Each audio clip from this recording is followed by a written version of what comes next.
Assalamualaikum warahmatullahi wabarakatuh. Anak-anak, kita bertemu lagi pada mata pelajaran kimia kelas 10 semester ganjil. Kita sedang membahas kompetensi dasar 3.1. Di mana 2 minggu kemarin yaitu kita sudah membahas tentang hakikat ilmu kimia, keselamatan dan keamanan di laboratorium, serta peran kimia dalam kehidupan sehari-hari. Maka pertemuan yang ketiga ini kita akan membahas di kompetensi dasar 3.1 yaitu metode ilmiah. Dengan indikatornya yaitu menjelaskan langkah-langkah metode ilmiah.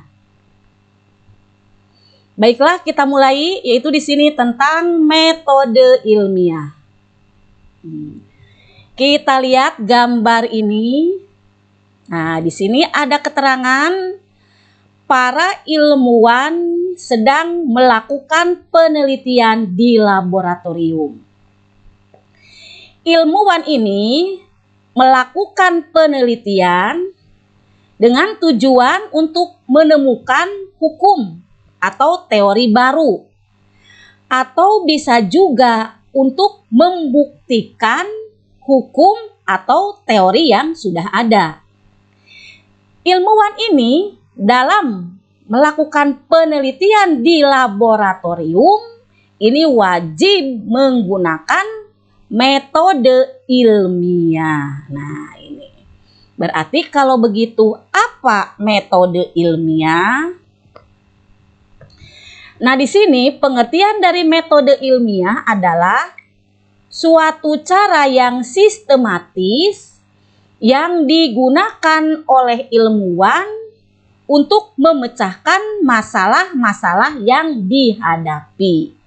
Nah, inilah pengertian dari metode ilmiah. Kemudian di sini ada skema atau langkah-langkah metode ilmiah. Ibu akan bacakan dulu secara garis besar, nanti akan dijelaskan satu persatu. Skema atau langkah-langkah metode ilmiah, yang pertama merumuskan masalah. Kedua, mengumpulkan keterangan. Ketiga, membuat hipotesis. Yang keempat, melakukan percobaan. Selama melakukan percobaan, maka data harus dicatat, data harus diolah, kemudian nanti data dianalisis. Kemudian hasil analisisnya maka nanti ditampilkan, bisa dalam bentuk tabel, bisa dalam bentuk grafik ya.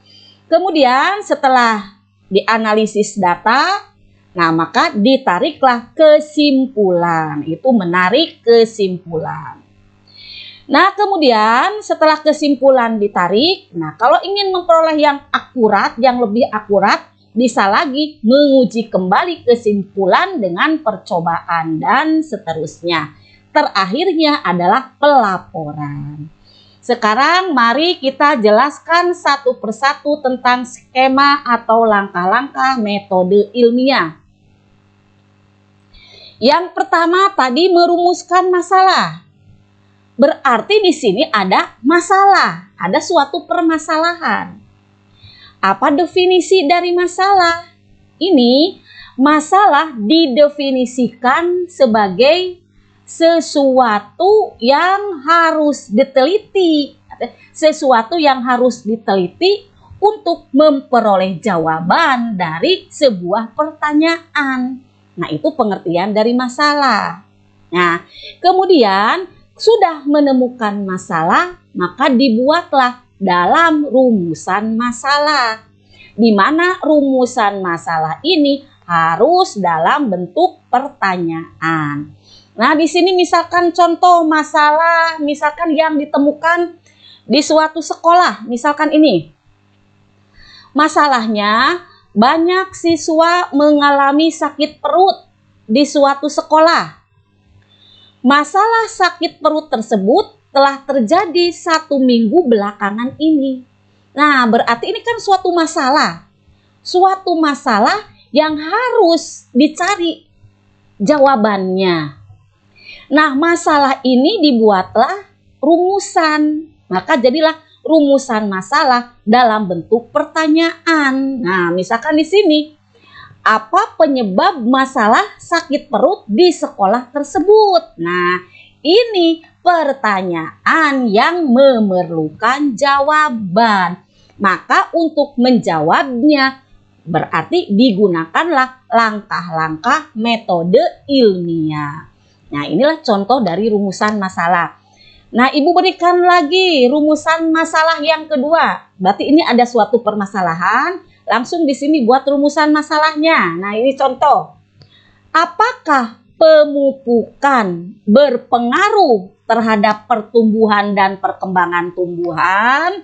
Nah, ini contoh rumusan masalah yang kedua. Jadi harus dituangkan dalam bentuk pertanyaan. Sekarang yang kedua. Yang kedua tadi langkah-langkah metode ilmiah yang kedua mengumpulkan keterangan. Untuk apa mengumpulkan keterangan ini? Tujuannya nanti untuk menyusun hipotesis. Biar hipotesis yang kita kemukakan itu tidak asal-asalan atau tidak sembarangan, tapi harus logis. Maka di sini caranya dengan mengumpulkan keterangan. Silakan kalian mencari literatur di perpustakaan. Misalkan seperti yang tadi rumusan masalahnya. Apakah pemupukan berpengaruh terhadap pertumbuhan dan perkembangan tumbuhan? Maka di sini untuk mengetahui apakah berpengaruh tidaknya, maka kalian baca literatur tentang apa yang harus dibaca atau mencari informasi keterangannya, yaitu tentang pupuk, misalkan jenis-jenis pupuk, manfaat dari pupuk. Nah, itu. Kemudian yang kedua juga tanaman. Tanaman yang mau ditelitinya jenis tanaman apa? Nah, itu dikumpulkanlah atau dibaca literaturnya, yaitu tujuannya untuk nanti menyusun hipotesis biar tidak asal-asalan. Misalkan contoh yang tadi kan rumusan masalahnya, apa penyebab sakit perut di sekolah tersebut? Nah, misalkan kan kalau yang termasuk logis misalkan karena di warung itu terdapat minuman yang sudah kadaluarsa atau ada makanan yang mungkin sudah basi. Nah, misalkan berarti itu bisa termasuk logis. Tapi kalau yang tidak logis atau sembarangan, misalkan anak tersebut sakit perut karena jadwal pelajarannya sangat padat. Nah, itu kan tidak logis ya itu. Nah, itu adalah mengumpulkan keterangan, yaitu untuk menyusun hipotesis. Nah, kemudian barulah setelah dikumpulkan keterangan, barulah membuat hipotesis. Apa hipotesis tersebut? Hipotesis merupakan jawaban sementara dari masalah yang diteliti. Misalkan masalah sakit perut, silakan kalian dugaannya itu apa? Apakah karena minuman atau karena makanan? Nah, itu. Kemudian tadi pemupukan, apakah pemupukan berpengaruh terhadap tumbuh kembangnya tumbuhan? Maka kalian hipotesisnya, oh ternyata berpengaruh. Bisa juga, oh ternyata tidak berpengaruh. Jadi namanya hipotesis adalah dugaan sementara. Nah, kemudian nanti dalam membuat hipotesis tidak terlepas nanti dari 3 variabel. Jadi di sini nanti Ibu akan munculkan 3 variabel penelitian. Nah, coba dipahami ya, disimak betul-betul nih ini. 1, variabel bebas. Yang namanya variabel bebas itu adalah variabel yang sengaja diubah-ubah untuk dilihat pengaruhnya terhadap hasil percobaan. Variabel terikat adalah variabel yang dapat diamati dan diukur untuk menentukan pengaruh yang disebabkan oleh variabel bebas. 3 variabel tetap, yaitu variabel yang tidak diubah. Nah, mungkin kalian masih bingung ya. Nah, sekarang Ibu akan menjelaskan dengan sebuah contoh ya. Nah, misalkan contohnya yang tadi nih, di mana rumusan masalahnya Apakah pemupukan berpengaruh terhadap pertumbuhan dan perkembangan tumbuhan? Nah, itu rumusan masalahnya. Nah, maka misalkan kalian dilakukan percobaannya seperti ini, lihat nih, lihat di sini. Ada 2 pot nih, ini pot 1, pot 2, diisi dengan tanah dan diisi dengan 2 tumbuhan ini. Perlakuannya nih, tumbuhan ini disiram setiap hari, dua-duanya ini disiram setiap hari. Nah, hanya perbedaannya pot yang ke-1 diberi pupuk, pot yang kedua tidak diberi pupuk. Nah, kemudian disimpan beberapa lama. Nah, dilihatlah setelah kurang lebih 1 bulan apa yang terjadi. Ternyata pot yang ke-1 yang diberi pupuk, tumbuhannya tumbuh dan berkembang sangat bagus nih, ini kan. Sedangkan pot yang kedua tumbuh, tapi di sini tumbuh dan kembangnya tidak sebagus pot yang pertama. Nah, berarti di sini pemupukan berpengaruh terhadap pertumbuhan dan perkembangan tumbuhan. Tapi yang Ibu jelaskan di sini adalah tentang 3 variabel. Tadi, variabel bebas. Variabel bebas adalah variabel yang diubah-ubah. Yang mana ini? Nah, contoh ini.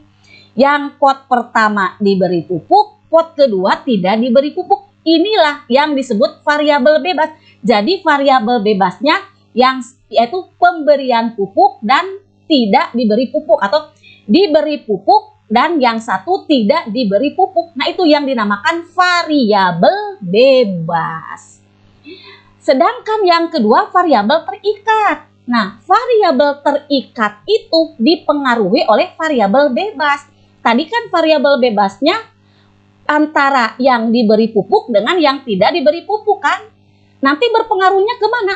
Ke tumbuh kembangnya tumbuhan. Maka di sini variabel terikatnya adalah kecepatan pertumbuhan dan perkembangan tumbuhan. Nah, itu jelas ya sekarang ya. Jadi kalau variabel bebasnya yang satu diberi pupuk, yang satu tidak. Sedangkan yang kedua yang ditelitinya adalah ini tumbuhannya, lihat di sini. Nah, berarti di sini kecepatan pertumbuhan dan perkembangan tumbuhan itu adalah variabel terikatnya. Kemudian ada variabel tetap. Variabel tetap itu dibuat tetap. Yang mana yang dibuat tetap? Berarti di sini jenis tanamannya harus sama. Tanahnya harus sama. Ukuran potnya harus sama. Disiramnya setiap hari harus sama. Nah, itu yang dinamakan variabel tetap. Sudah ya? Sudah mulai paham sekarang? Nah, itu. Kita lanjutkan ya. Berarti tadi sudah hipotesis ya. Jadi dalam hipotesis itu harus mencerminkan 3 variabel. Nah, kemudian langkah selanjutnya melakukan percobaan. Berarti percobaan ini dilakukan untuk apakah memutuskan apakah hipotesisnya itu benar atau tidak. Nah, maka dilakukanlah percobaan. Selama melakukan percobaan, segala kejadian-kejadian, segala gejala-gejala selama percobaan harus dicatat. Setelah dicatat, diolah. Setelah diolah, buatlah analisis datanya. Kemudian ungkapkan, bisa dalam bentuk tabel, bisa dalam bentuk pengamatan. Nah, itu ya. Nah, setelah melakukan percobaan, baru menyimpulkan hasil dari percobaan tersebut. Nah, kesimpulannya nanti apakah bisa sesuai dengan hipotesis atau tidak sesuai dengan hipotesis. Kalau tidak sesuai berarti hipotesis ditolak. Kalau sesuai dengan hipotesis berarti hipotesis diterima. Nah, setelah dibuatlah kesimpulan, misalkan yang tadi, oh ternyata pemupukan berpengaruh terhadap pertumbuhan dan perkembangan tumbuhan. Nah, misalkan. Atau mungkin tadi setelah dilakukan percobaan ternyata yang membuat sakit perut siswa tersebut adalah makanan yang ada di warung sekolah tersebut. Nah, itu. Nah, setelah disimpulkan maka menyusun laporan. Nah, menyusun laporan seperti biasa harus ada apa saja?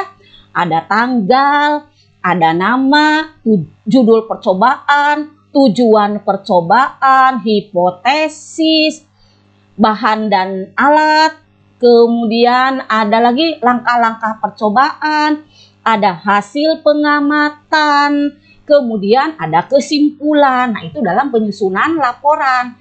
Kemudian laporan yang sudah dibuat dilaporkan dan dievaluasi. Nah, dilaporkan dan dievaluasi di mana? Nah, laporan yang sudah disusun dipresentasikan di depan kelas. Sehingga dengan dipresentasikan di depan kelas, di hadapan teman kalian, di hadapan Bapak dan Ibu guru, maka kalian bisa mengetahui apa kelebihan dan kekurangan dari pekerjaan kalian. Kemudian ternyata kalau hasil percobaannya menemukan sesuatu yang baru, kalau itu harus dipublikasikan ya itu. Nah, itu tentang pemaparan atau penjelasan tentang langkah-langkah metode ilmiah. Nah, sekarang Ibu akan memberikan contoh langkah-langkah metode ilmiah di mana rumusan masalahnya yang berhubungan dengan kimia. Nah, contoh lihat gambar ini. Ibu akan menjelaskan secara utuh. Mulai dari rumusan masalah sampai dengan kesimpulan ya. Mari kita simak ya. Rumah kalian ada pagarnya ya. Biasanya kan pagarnya itu terbuat dari besi. Nah, ini lama-lama misalkan setahun atau 2 tahun nih, pagar kalian yang terbuat dari besi. Nah, kalau tidak dirawat nih, akan seperti ini kejadiannya. Sering kan kalian melihat ya ini? Atau kalau kalian berjalan ke sekolah atau kemana, banyak pagar yang tadinya bagus, ini bisa jadi seperti ini. Nah, ini berarti sudah terjadi perkaratan besi. Sudah timbul karat. Nah, maka dalam benak kalian mungkin muncul pertanyaan. Mungkin jadi masalah, ya. Masalahnya ini, mengapa bisa terjadi seperti begini nih? Mengapa bisa menjadi atau timbul karat? Apa yang menyebabkan perkaratan ini? Nah, dari masalah itu, maka buatlah rumusan masalah. Salah satunya ini contohnya salah satu. Kalian bisa membuat rumusan masalahnya bermacam-macam dengan gambar ini. Hanya Ibu fokuskan saja rumusan masalahnya adalah apa saja faktor-faktor yang mempengaruhi terjadinya perkaratan pada besi. Nah, ini rumusan masalahnya. Kemudian kalian menduga-duga hipotesisnya apa ya kira-kira. Nah, hipotesisnya jangan sembarangan ya. Silakan kalian ke perpustakaan, baca literatur. Berarti yang harus dibaca apa di sini? Tentang perkaratan. Bagaimana sih proses terjadinya perkaratan? Nah, kemudian besi, silakan cari sifat materi, sifat fisika, dan sifat kimianya dari logam besi ini. Nah, tujuannya untuk apa itu? Yaitu untuk menyusun hipotesis. Nah, setelah dibaca hipotesisnya silakan kalian kemukakan. Misalkan hipotesisnya, ternyata kalau pagar besi itu kan adanya di luar. Tapi ada juga barang-barang di dalam rumah yang banyak terbuat dari besi. Oh, tapi berkarat, susah untuk berkarat misalkan, atau munculnya karat lama. Nah, apa penyebabnya? Mungkin kalian bisa berhipotesis begini. Oh, karena mungkin pagar besi kalau di rumah tiap hari terkena sinar matahari. Dibanding dengan peralatan yang terbuat dari besi yang terdapat dalam rumah. Bisa hipotesisnya seperti itu. Nah, itu kan baru dugaan sementara. Nah, maka apakah dugaannya betul atau tidak, maka dilakukanlah percobaan. Nah, contoh salah satu percobaannya nih di sini Ibu ada gambar ya. Amati di sini kalian ada 5 gelas nih. Gelas ke-1 berisi paku dengan air mentah. Bayangkan, paku dengan air mentah. Yang kedua berisi paku dengan air matang. Gelas ketiga berisi paku dengan air sabun. Gelas keempat berisi paku dengan minyak makan atau minyak sayur ya ini. Gelas kelima berisi paku dengan air garam. Sudah kebayang ini kan? Kemudian ditutup. Nah, kemudian diamati. Hasil pengamatannya seperti ini. Silakan. Nah, kalian dibaca ya. Nah, ini. Ibu jelaskan saja hasil akhirnya ya. Ternyata hasil akhirnya gelas yang berisi air mentah, gelas yang berisi air matang, gelas yang berisi air sabun, dan gelas yang berisi air garam, semua paku mengalami perkaratan. Kecuali pada gelas nomor 4, gelas yang berisi minyak makan, ternyata tidak terjadi karat pada paku. Nah, setelah terjadi seperti ini, maka datanya diolah, dianalisis, yaitu maka yang tadi hasil percobaan itu datanya dicatat, diolah, dianalisis, hasil akhir ini tabel seperti ini, maka dibuatlah kesimpulan. Nah, kita bahas satu persatu. Ternyata nomor 1 ini gelas berisi air mentah. Di sini dalam air mentah tersebut ada airnya dan ada oksigennya. Sedangkan gelas berisi air matang sama ada air, ada oksigen. Hanya di sini oksigennya sudah berkurang karena airnya sudah dimasak. Sehingga sebagian oksigen sudah lepas. Sehingga di sini karat yang dihasilkan pada air mentah dan air matang itu berbeda. Kalau pada air mentah banyak terbentuknya dan lebih cepat dibandingkan dengan air matang. Gelas yang berisi air sabun juga sama, ada airnya, ada oksigennya. Hanya di sini air sabun bersifat basah. Nah, sedangkan perkaratan ada konsep bahwa akan lebih cepat terjadi perkaratan kalau pH-nya lebih kecil dari 7 atau bersifat asam ya. Kemudian yang keempat, gelas berisi minyak makan. Ternyata di sini tidak ada airnya dan tidak bisa mengikat oksigen di sini. Berarti dalam gelas yang berisi minyak makan tidak ada air, tidak ada oksigen. Nah, sedangkan nomor 5, gelas yang berisi air garam ini berisi air, berisi oksigen, ada garam. Dan ternyata di antara nomor 1, 2, 3, dan 5, perkaratan lebih cepat terjadi dan lebih banyak pada gelas yang berisi air garam. Karena apa? Ternyata di sini selain ada air dan ada oksigen, ternyata ada garam. Garam itu adalah zat elektrolit yang bisa mempercepat terjadinya perkaratan. Maka dari tabel ini dibuatlah kesimpulan. Nah, itu ya, kembali lagi ke gambar 1. Ternyata gelas nomor 1, nomor 2, nomor 3, dan nomor 5 terjadi perkaratan karena di dalam 4 wadah ini mengandung air dan oksigen. Dan nomor 5 perkaratannya lebih banyak karena di dalamnya ada zat elektrolit. Sedangkan untuk gelas 4 yang berisi minyak ini tidak ada air, tidak ada oksigen. Maka dibuatlah kesimpulan akhir. Jadi faktor-faktor yang mempengaruhi terjadinya perkaratan pada besi adalah air dan oksigen. Bisa ditambah juga, dan faktor-faktor yang mempercepat terjadinya perkaratan pada besi adalah zat elektrolit. Nah, itu kesimpulannya. Sekarang kita kembali ke yang tadi tentang variabel biar lebih mantap lagi. Dalam percobaan ini ada 3 variabel kan? Tadi yang pertama variabel bebas, itu variabel yang diubah-ubah. Mana variabel bebasnya? Nah, di sini air mentah, air matang, air sabun, minyak makan, dan air garam itu adalah variabel bebas. Berarti di sini variabel bebasnya adalah jenis-jenis cairan di sini. Dah, jelas kan?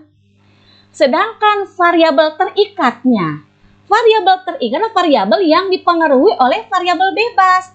Tadi air mentah, air matang, air sabun, minyak makan, dan air garam ini berpengaruhnya ke mana? Berpengaruhnya ke paku di sini. Nah, ternyata dengan 5 jenis cairan ini, maka kecepatan perkaratan berbeda-beda. Nah, berarti di sini variabel terikatnya adalah kecepatan terjadinya perkaratan. Jelas ya? Di mana perkaratan yang lebih cepat terjadi mana? Nomor 5, gelas nomor 1, gelas nomor 2 dan nomor 3 hampir sama, sedangkan gelas yang nomor 4 tidak terjadi perkaratan. Kemudian terakhir variabel tetapnya yang mana? Berarti variabel yang dibuat tetap. Contohnya apa? Gelasnya harus sama. Nah, misalkan di sini paku dari besinya harus sama. Kemudian ditutup harus sama-sama, kelima-limanya ditutup. Nah, itu tentang penjelasan 3 variabel. Sekarang sepertinya sudah jelas ya tentang langkah-langkah metode ilmiah, penjelasannya, contoh dalam kehidupan sehari-hari. Nah, mungkin penjelasan dari Ibu dicukupkan sekian. Berarti pertemuan yang akan datang kita langsung ulangan harian. Terima kasih. Assalamualaikum warahmatullahi wabarakatuh.